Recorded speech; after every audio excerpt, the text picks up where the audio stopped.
सुप्रभात छात्रों। आज मैं गोधुली भाग 2 कक्षा 10 के पाठ 5 नागरी लिपि के बारे में चर्चा करूंगी। इस पाठ के लेखक गुणाकर मूले हैं। तो नागरी लिपि पाठ में प्रवेश करने से पहले लेखक महोदय की जानकारी देती हूँ। गुणाकर मूले का जन्म 1935 ईस्वी में महाराष्ट्र के अमरावती जिले के एक गांव में हुआ था। उनकी प्रारंभिक शिक्षा दीक्षा ग्रामीण परिवेश में हुई। शिक्षा की भाषा मराठी थी। उन्होंने मिडिल स्तर तक मराठी पढ़ाई भी। फिर वे वर्धा चले गए और वहां उन्होंने 2 वर्षों तक नौकरी की। साथ ही अंग्रेजी व हिंदी का अध्ययन किया। फिर इलाहाबाद आकर उन्होंने गणित विषय से मैट्रिक से लेकर एमए तक पढ़ाई की। सन 2009 ईस्वी में मूले जी का निधन हो गया। गुणाकर मूले के अध्ययन एवं कार्य का क्षेत्र बड़ा ही व्यापक है। उन्होंने गणित, खगोल विज्ञान, अंतरिक्ष विज्ञान, विज्ञान का इतिहास, पुरालिपि शास्त्र और प्राचीन भारत का इतिहास व संस्कृति जैसे विषयों पर खूब लिखा है। पिछले 25 वर्षों में मुख्यतः इन्हीं विषयों से संबंधित उनके 2500 से अधिक लेखों का प्रकाशन हो चुका है और 30 पुस्तकों का। उनकी प्रमुख कृतियों के नाम हैं अक्षरों की कहानी,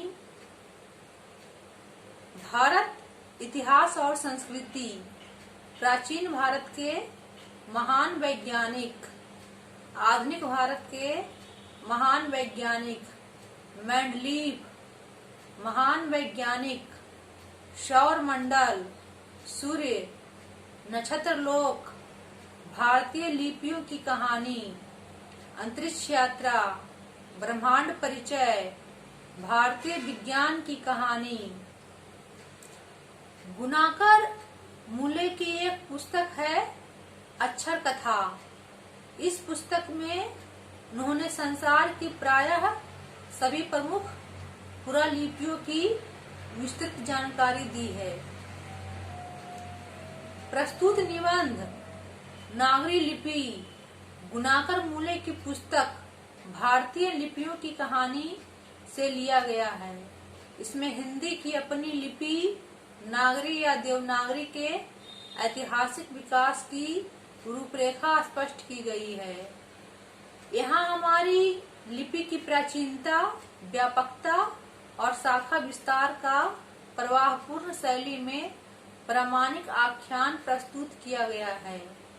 तकनीकी बारीकियों और विवरणों से बचते हुए लेखक ने निबंध को बोझिल नहीं होने दिया है तथा सादगी और सहजता के साथ जरूरी ऐतिहासिक जानकारियां देते हुए लिपि के बारे में हमारे भीतर आगे की जिज्ञासाएं जगाने की कोशिश की है। अब हम लोग पाठ में प्रवेश करते हैं। हिंदी भाषा की लिपि देवनागरी है।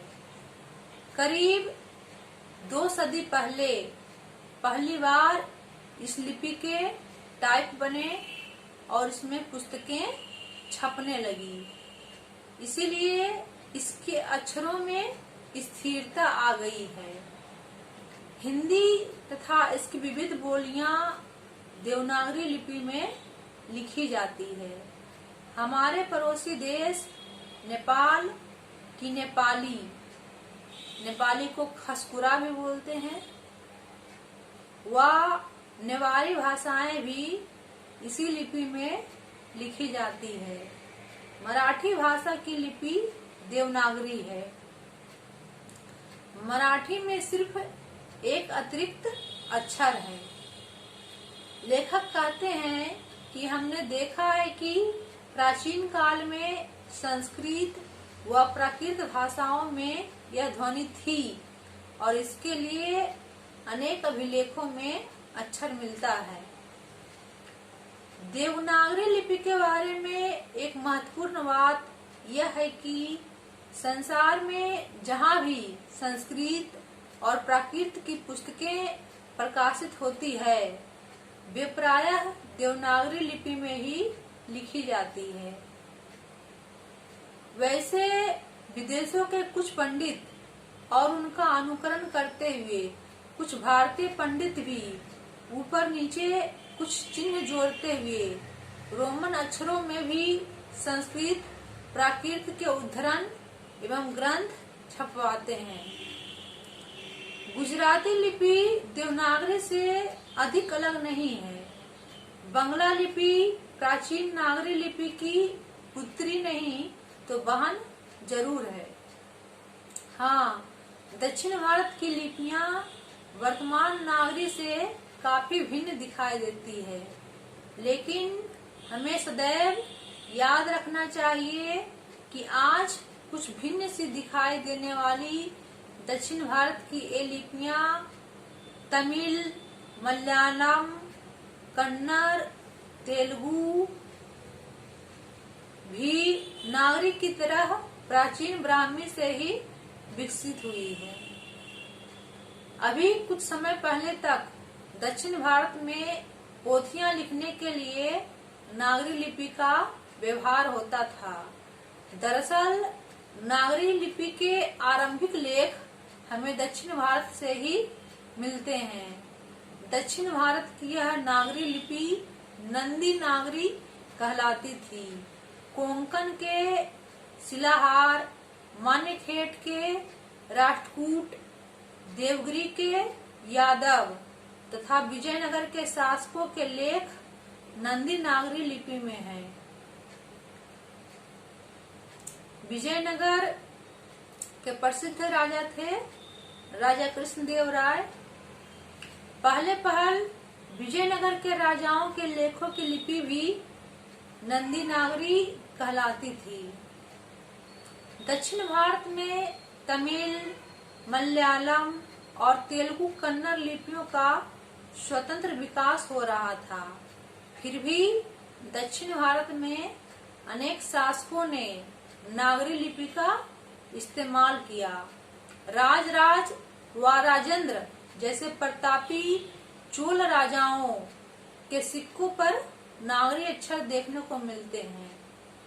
चोल राजा 11वीं सदी में राजेंद्र चोल राजराज थे, तो उस समय भी नागरी अक्षर देखने को मिलते थे। 12वीं सदी के केरल के शासकों के सिक्के पर भी वीर केरलस्य जैसे शब्द नागरी लिपि में मिलते हैं।